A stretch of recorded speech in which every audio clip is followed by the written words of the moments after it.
Things continue trending in the right direction for the Bucs. That and more on today's episode of Locked On Bucs.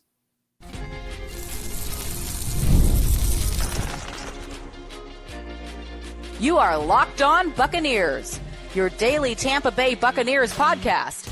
Part of the Locked On Podcast Network, your team every day.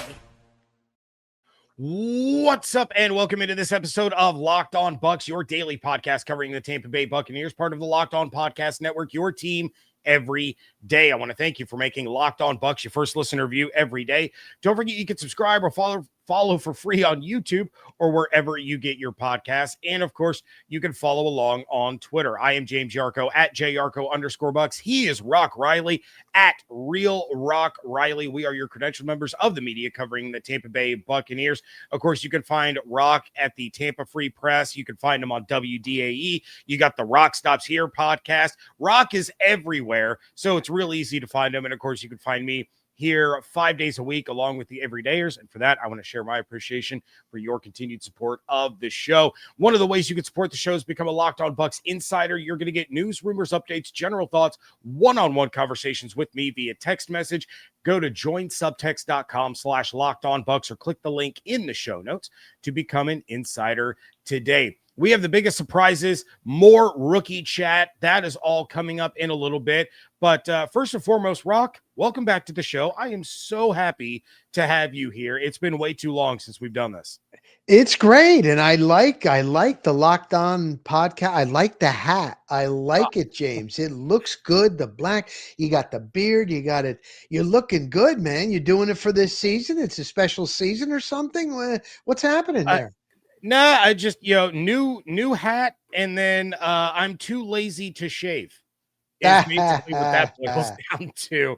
But yeah, so excited for this season and excited to have you on to talk about what's kind of been going on at training camp so far this year. I do want to start things off with just kind of your general impressions. You've been out there for these practices, but kind of what you've seen at camp so far for a team that a lot of people have really high expectations for. And I do want to start this one off on the offensive side of the ball. I talked a lot on yesterday's show about Josh Grizzard, but Rock, what have been your early impressions of the offense under yet another offensive coordinator change?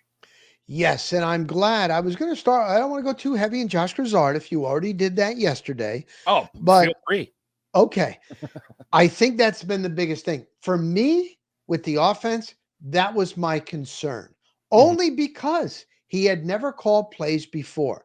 Now, look, when Dave Canales came in, he called briefly in high school, like JV, didn't have any experience, and it took him a while that season to get going. Liam Cohen, he had some experience calling plays. When he was with the Rams, he was like, I didn't call plays. That was McVay, but I learned. I called him at Kentucky. So with Grizzard, I was like, boy, are they going to strike lightning in a bottle 3 years in a row? And maybe, I know he's an Ivy League guy, but what I've seen at camp, they do the live periods.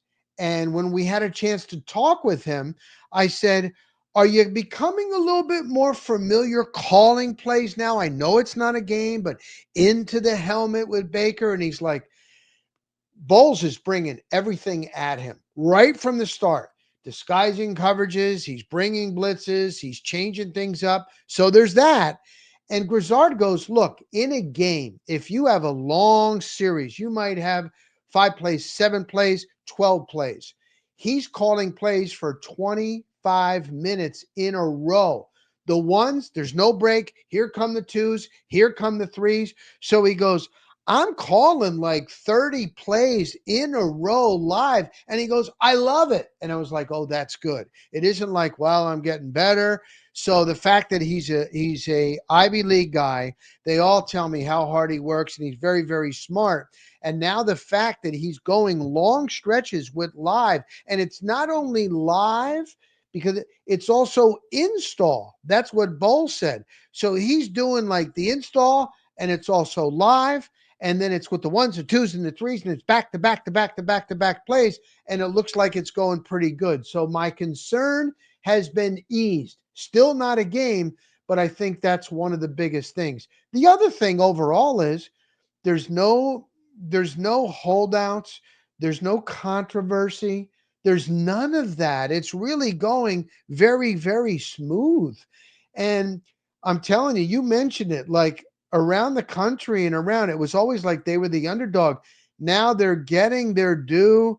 A lot of people are picking Baker to be a top 10 wherever you go, like Jason Light, the GM. He's been on all the national shows. So I'm hoping that they still have that chip on their shoulder, and because they're being talked about now. That hasn't happened the last couple of years. But all in all, so far, it's been a pretty smooth camp.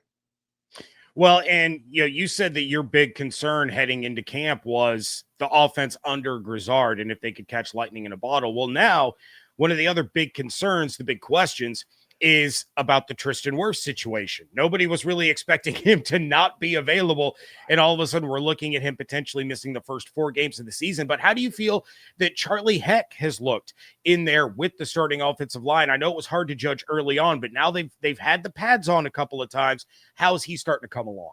He's doing good. He's nowhere near Tristan Wirfs, who is. But right. he is doing good. Now, early on in camp, he didn't have the pads. I was like, is he getting beat a little bit more than I thought?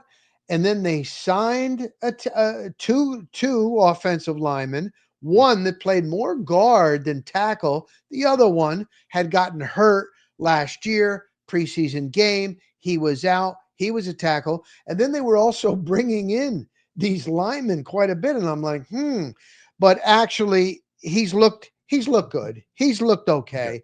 Yeah. And Ben Bredesen was telling us, he's like, you know what? And Baker said the same thing. It isn't like all of a sudden Wirfs goes down and now, boom, you're the starter. OTAs, mini camp, he was working with the ones. And James, with an offensive line, big thing with them is it's got to gel. That takes time. Where they'll just make a look, boom, they know what the tackle is going to do without having to say anything. And when you get in these hostile environments, you can't hear one another. You got to know what the guy next to you is going to do. So that takes a little bit of time. So we'll see. We'll see in games. Kevin Carberry, I spoke with him today, and he's very humble. He's the offensive line coach. He is known. I've talked to NFL people, not just in the building. He's known as one of the best. He helped Graham Barton do really well as a rookie. He helped Cody Mauch take a next step. He helped Ben Bredesen, who was a journeyman, and they got him a new deal.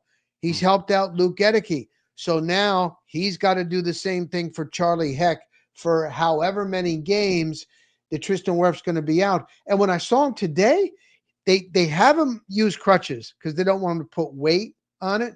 Right. He didn't even have the sleeve on his knee. He was walking so darn fast. And when he came by me 2 days ago, I said, "You hanging?" He goes, "I'm hanging." "You going to be?" And he gave me the fist bump and he goes, "I'm going to be fine." So I think Tristan Wirfs is going to be just fine. That is great to hear. Rock, I want to flip it to the other side of the ball because what we've heard a lot so far is that, on the defensive side, this team seems to be doing a really good job of taking the ball away. That's something that, Todd Bowles made an emphasis. We need more takeaways. I need ball hawks. That was his big thing. Talk to us about what seems to be, I don't know, maybe a little different about the defense in this training camp compared to what we saw last year. Number one, the DBs are not giving cushion. They are playing right up on the receivers. I love seeing that. It starts there. You're right. I'm like, is it more that Baker has still got that gunslinger mentality and throws a few picks? And again, he's looked really, really good. Or is it the defensive mindset to takeaways? I think a lot of it is on the defense. And so far, Jason Light is looking real good with Benjamin Morrison and Jacob Parrish. And Bowles even told us that he's using both of those guys, especially Morrison. Sometimes he's going in with the ones. Usually you don't do that early. And then we were talking to some other defensive backs, and I had Bryce Hall on for my radio show. I was talking to him, and he's like, these guys don't look like rookies.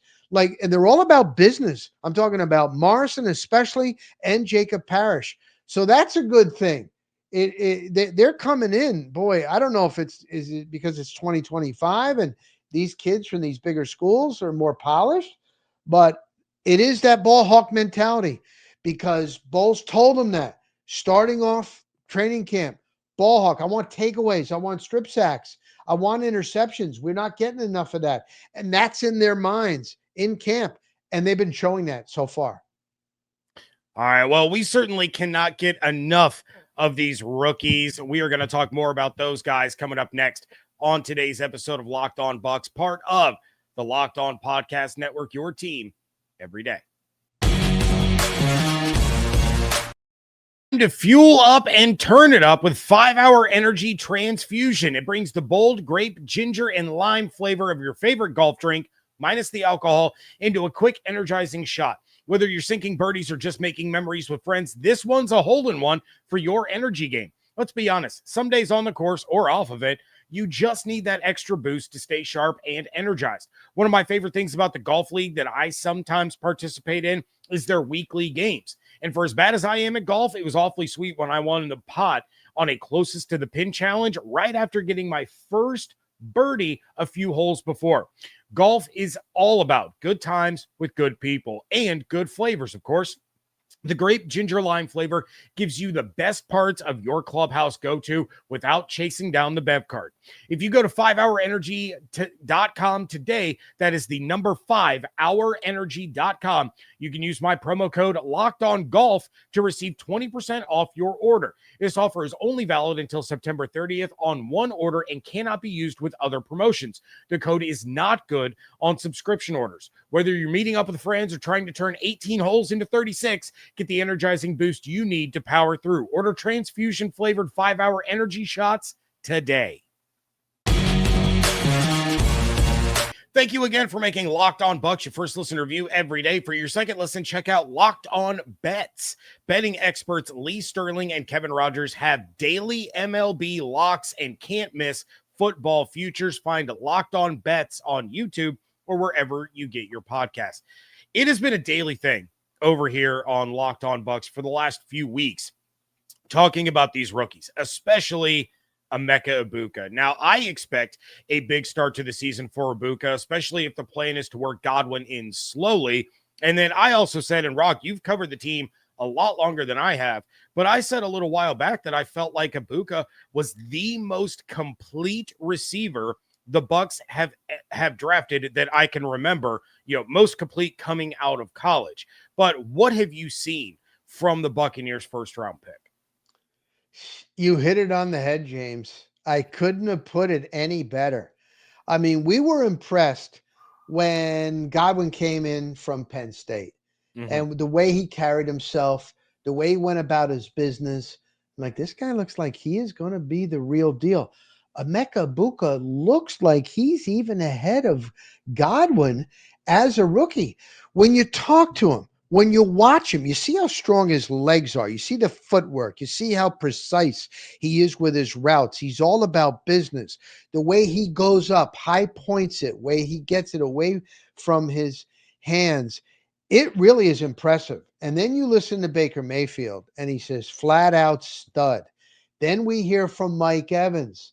And Mike Evans is, he's going to give his praise. And he did the same thing with Jalen McMillan last year. But he goes, man, he said, he is my guy. The way he said he is going to have a successful long career here. So I'm like, is there anybody that says anything negative? I'm not even looking for negative. It's like, oh my God. So what a time to draft him. Because Godwin, I saw him again today. I haven't seen him even run, James, compared to Winfield.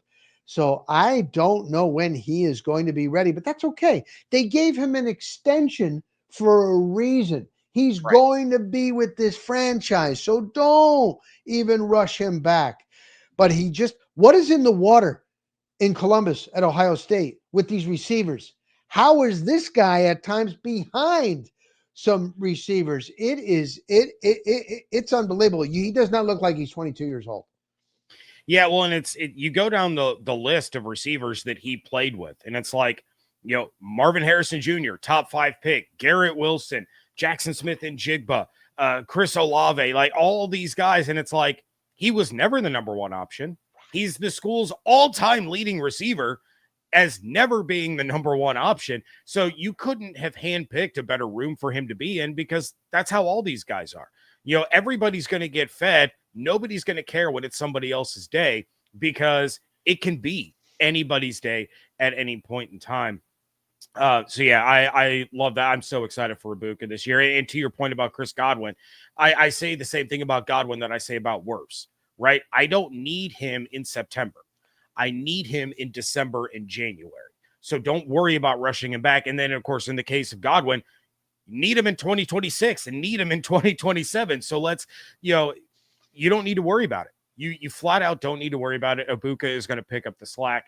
Cannot wait to see his first time on the field, whatever preseason game it is, his first crack at it. But you touched on the guys in the secondary a little bit. My guy, Benjamin Morrison, he was my draft crush. I started talking about him in October of last year. And then, of course, Jacob Parrish, both, as you kind of alluded to, they're getting more and more trust from Todd Bowles by the day. But what have those guys shown you so far in their style of play, their level of play, their comprehension of a very, very complex defense?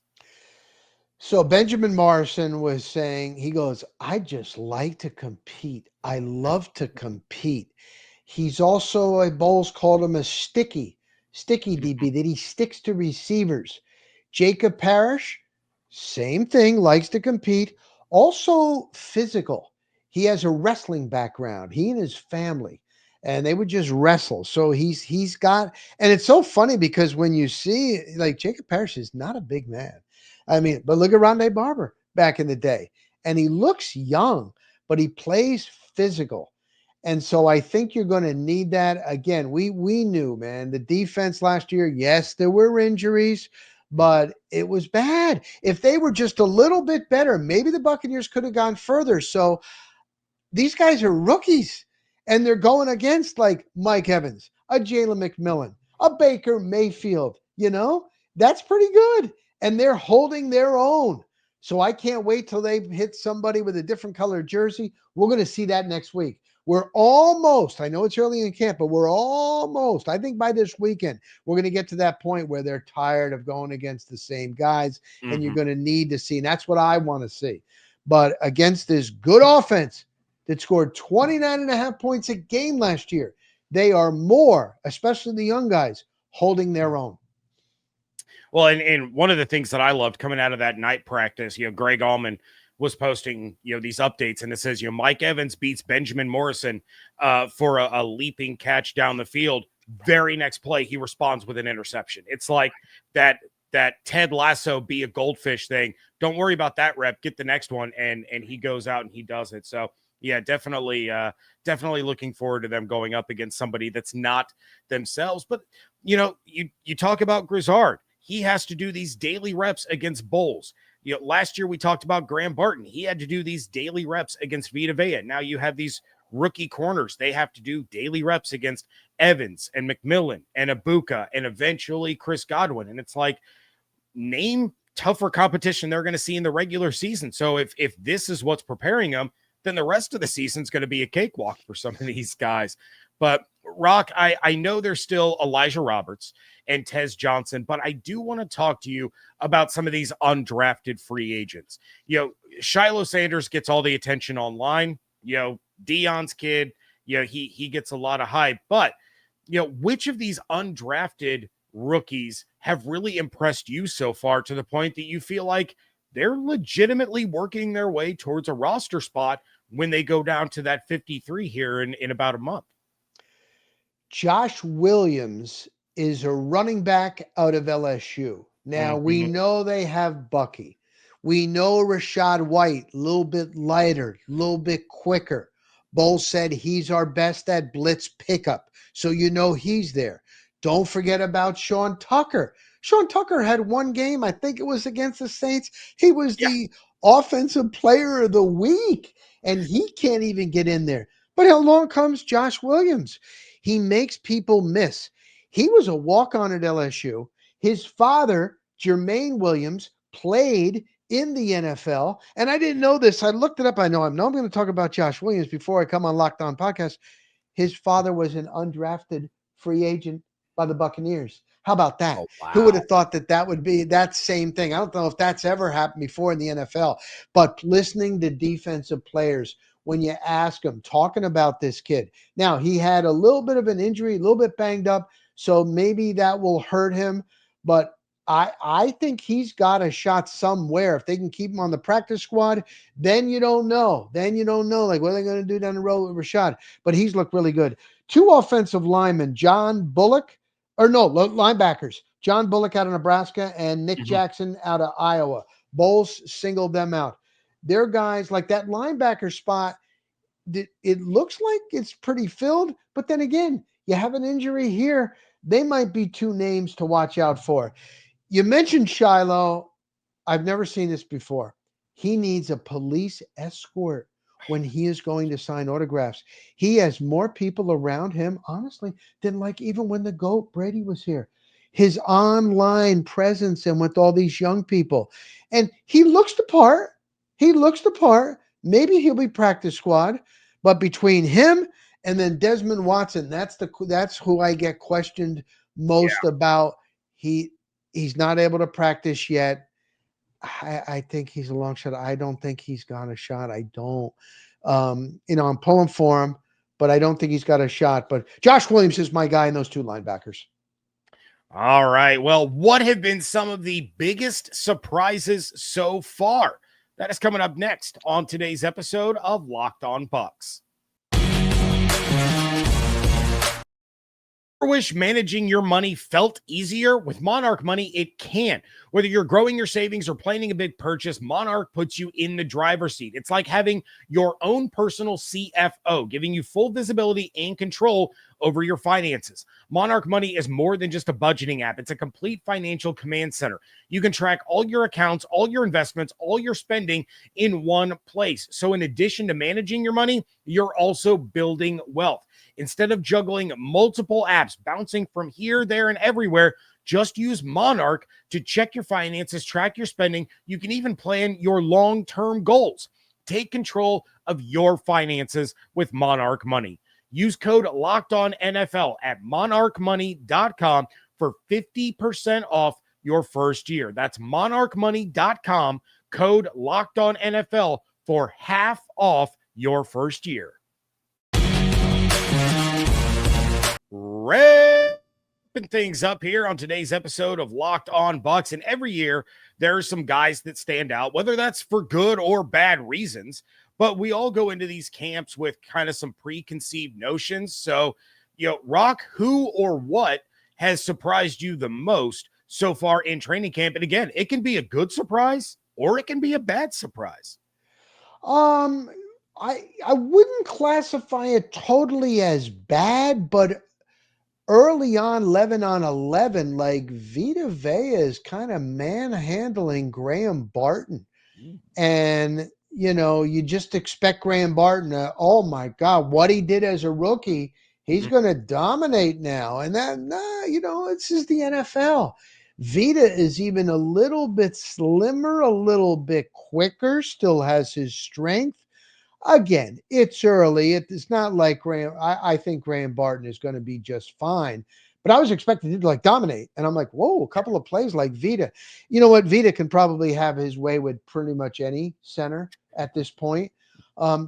Devin Culp, the tight end, has looked really, really good to me. We hear a lot about Cade Otton. Cade Otton is fine, although there was one day where he sat out. Not sure quite of the injury. He was back again today, but I think Devin Culp is somebody to watch out for this year. And the other one, you don't talk about him, but he's the kicker, Chase McLaughlin. I don't think he has missed. And the other day he went back and it was like 63 yards and no problem. So that can get you a couple of points in crunch time. I know nobody talks about the kicker, but boy, he has been dead, solid, perfect. Well, we love the kicker on this show because this is a University of Illinois podcast. All the everydayers know the love for my Fighting Illini. So anytime I get to talk about the second most successful Illini in Buccaneers history behind Simeon Rice, I will absolutely do so. I had such high hopes for Aurelius Ben. He was so good at Illinois, and just I don't know if it was the offense, if it was Ben or what, but that was unfortunate. But yeah, a little concerned about Graham Barton. I'm with you. I think he'll be fine. I kind of expected him to take a big step forward. But Vita, like you said, Vita is going to beat pretty much anybody that he goes up against. I think Jason Kelsey on the New Heights podcast when Baker was on, he brought up how much he hated facing Vita Vea because there's just nothing you can do. You know, a guy who's that big and that quick, like that's a freak of nature, and there's really nothing that you're going to be able to do. But Rock, I love the fact that you brought up Devin Culp. It was last week or the week before. I did kind of a dive on these tight ends, and you know, my big thing was if the Bucs are going to succeed, and if Cade Otton is going to have anything resembling a lengthy career, you got to get his snap counts down. Yeah, he's out there for 92, 94% of snap counts, which is well above the top tight ends in the NFL. So what we saw from Culp in a limited sample size down the stretch at the end of last year, what we saw from Payne Durham, that gave me kind of a little bit of confidence that those guys can take, 15% of the snaps. Let's get Cade down to 80 to 85 rather than up over 90 and help him out a little bit without any kind of drop off on the offense. Great. That's a great point. I was thinking when it was Baker talking, and he was saying that Payne is a little bit more of that like meathead. Did he say meathead type mentality? I think he did. Where Culp can also block now because Bowles made sure that he talked about, he was praising Culp, but he also said that he can block, and you do have to do that in this offense. And this was brought up to me the other day, and it was a good point. With Charlie Hecht in at left tackle, Grizzard he did this at times when Gedeke was out, and it was Justin School was in. You bring in two tight ends. Sometimes you got to do that to help Baker Mayfield when these edge guys are coming. May have to do that at times, having two tight ends. So you may see that.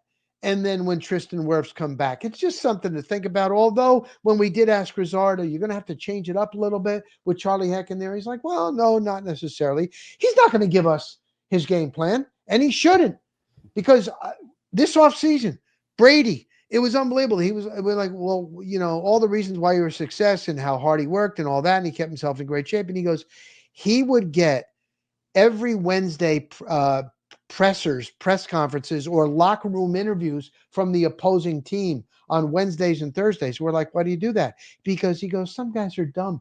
They will give away their game plan. Teams around. And he goes, so I wanted to know as much as I could. So Grizzard is no dummy. He's an Ivy Leaguer. He's not going to tell us. Maybe that's something we may see early until Wirfs comes back with a couple of two tight end sets. All right, Rock, last thing I got for you. I think that this team has enough talent to compete for a championship if they stay healthy, which seems to already be an issue, 2 weeks into training camp. But they're not perfect.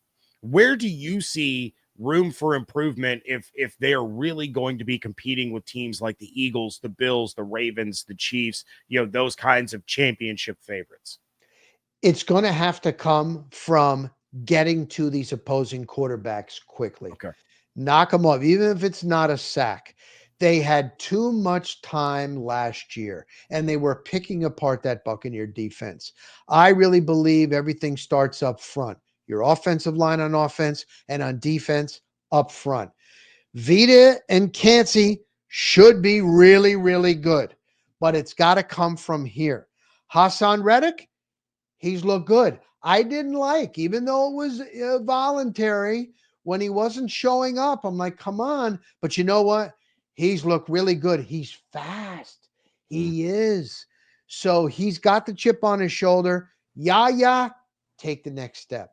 And did you see that video where he was with Simeon Rice? It was great. Oh, that was fantastic. Simeon averaging the double-digit sacks when he was telling this to Yaya. Maybe some of that rubbed off. So Yaya, get to the quarterback. That's the biggest thing for me. If they can get more pressure without having to blitz, I think we're going to see a successful season. All right, Rock, let everybody know where they can find all of the stuff that you're doing, because you are everywhere right now, and I'm loving every minute of it. Thanks, buddy. So just at Real Rock Riley on X, on Instagram, I post everything where I'm at, where I'm doing, whether I'm out. I'm on the Bucs. I'm at the Bucs pretty much every day, and that's where you get it. I said, when I went to spring training in Port Charlotte, covering the Rays, and they're like, well, maybe 65 people for practice, and then you go 112 heat index, and it's packed for the Buccaneers and with families, and then they're also lined up all the way down, all the way around. I'm like, oh my God, NFL is king. People love these Bucs. Could be a big year. So, and I also see Baker and I see Mike Evans, and they sign James after every single practice. Even Godwin comes out, even Tristan with his crutches signing for these fans. It's a good bunch. It really is. It's a Buccaneers town, man. You love to see it. All right, make sure you are checking out everything that Rock is doing there at Real Rock Riley on Twitter. Make sure that you are following this show on Twitter at Locked On Bucs, at @JYarcho_Bucs, Instagram, TikTok at Locked On Bucs. Subscribe on YouTube with those notifications turned on, as well as wherever you get your podcast. Become a Locked On Bucs insider. Go to joinsubtext.com/LockedOnBucs or click the link in the show notes. If you want to support the show, but you don't want to be an insider, it's real easy. Like this episode on YouTube and leave us a 5-star review wherever you get podcasts. It does help other Buccaneers fans find the show. Hope you all have an absolutely outstanding day. Stay safe, stay healthy, fire the cannons. Want to thank you so much for joining us right here on Locked On Bucs, part of the Locked On Podcast Network, your team every day.